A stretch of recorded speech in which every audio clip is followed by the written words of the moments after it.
Bismillah, бүгінгі өтетін тақырыбымыз иштиқоқ.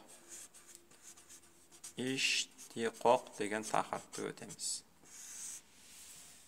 Иштиқоқты не екенін түсінбес бұрын сөздердің түрлерін өтіп алайық.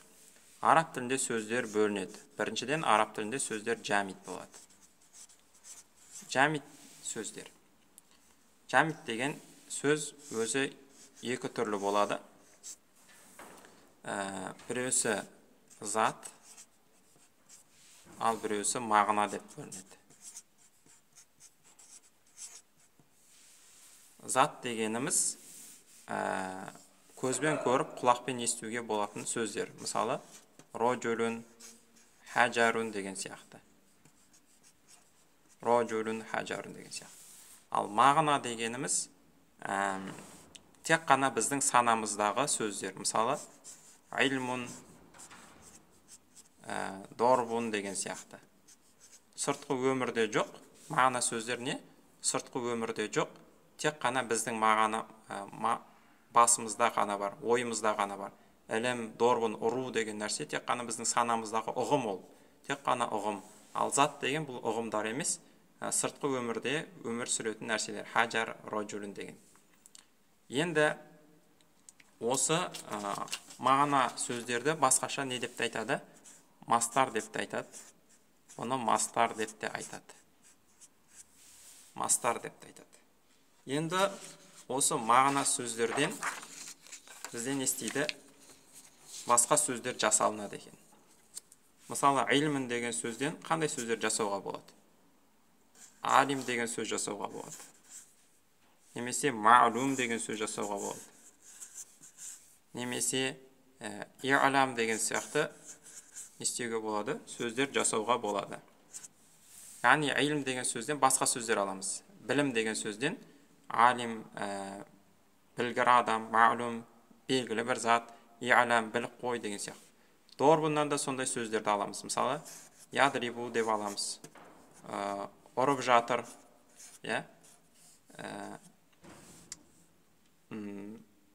мәдробун, ұратын жер деген сияқты. Естиміз, дорбуннан басқа сөздерді де алады екенбіз. Ал исім заттан ешқандай сөздерді ала алмайды екенбіз. Заттан ешқандай сөздерді аламаймыз. Хаджардан бір жаңа сөз жасай алмаймыз. Роджулден жаңа бір сөз жасай алмаймыз. Жаңа сөздерді қақтан жасаймыз? Тек қана осы илмін, дорбун деген сияқты мағына сөздерден, мастарлардан жаңа сөздер жасай алады екенбіз. Енді осы жасалған сөздер бар ғой? Мынау жасалған сөздер. Мынау мағына сөзден жасалған сөздер бар ғой? Осы жаңадан алынған сөздерді не деп айтады екен? Мүштақ деп айтады екен. Мүштақ деп айтады. Не деп айтады? Мына сөздің бәрін мүштақ деп айтады.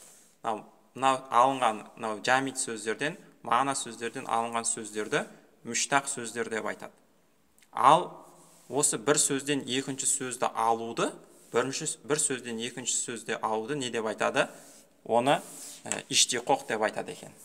Міне осы нәрсені иштиқоқ деп айтады. Иштиқоқ дегеніміз не екен? Бір сөзден екінші сөзді алуды иштиқоқ деп айтады екенбіз. Бір сөзден екінші сөзді алған кезде қандай нәрселерді байқаймыз біз?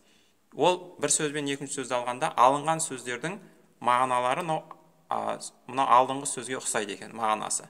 Сәл-пәл өзгереді, бірақ ұқсайды. Және әріптері де ұқсайды. Мысалы, илмінің әріптері айн, лам деген әріптер мына жерде де бар екен.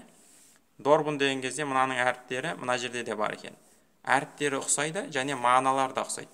Илмін білу, алимын білгір, маълумын белгі зат, и'лам біліп қой деген сияқты.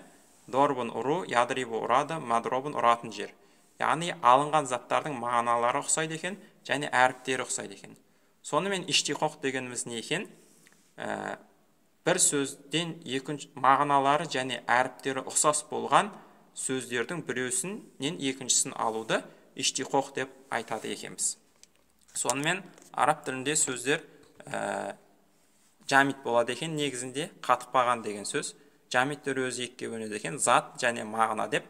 Заттан ешқандай сөздер шықпайды. Зат дегеніміз сыртқы өмірдегі сөз заттар кәдімгі, ал мағына дегеніміз біздің санамыздағы ұғымдар. Сол сөздерден біздің санамыздағы ұғымдарды мастар деп те айтады. Осы мастарлардан сөздер алынады екен. Осы алынған сөздерді не деп айтады? Мүштақ сөздер деп айтылады екен. Және де осы сөздерден біреусінен екіншісін алуды не деп айтады екен? Иштиқоқ деп айтады екен.